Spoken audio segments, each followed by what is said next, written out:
MSCB सबस्टेशनवर दरोडा टाकणारी टोळी जेरबंद, 5 लाखांचा मुद्देमाल जप्त. नमस्कार, आपण पाहत आहात महाराष्ट्र जनता न्यूज. अहिल्यानगर जिल्ह्यातून एक मोठी बातमी समोर येते. शेवगाव तालुक्यातील गदेवाडी येथील MSCB सबस्टेशनवर जबरी चोरी करणाऱ्या टोळीचा स्थानिक गुन्हे शाखेने पर्दाफाश केला आहे.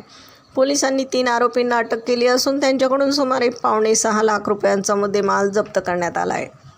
22 एप्रिलच्या मध्यरात्री चापडगाव MSCB सबस्टेशनवर 4 अज्ञात चोरट्यांनी वॉचमन गोकुळ मडके यांना लाकडी दांडक्याने गजाने बेदम मारहाण केली होती. चोरट्यांनी ट्रान्सफॉर्मरची तोडफोड करून 990 लिटर ऑइल आणि 530 किलो कॉपर कॉईल असा मुद्देमाल लंपास केला होता. स्थानिक गुन्हे शाखेचे पोलीस निरीक्षक किरण कुमार कबाडी यांच्या नेतृत्वाखालील पथकाने तपासाची चक्रे वेगाने फिरवली.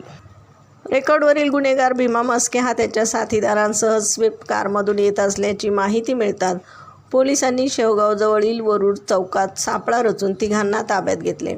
आरोपींकडून 5 लाख रुपये किमतीची car, 10 kilo copper coil, 3 mobile आणि चोरीचं साहित्य असा एकूण 5,72,700 रुपयांचा मुद्देमाल हस्तगत केला आहे.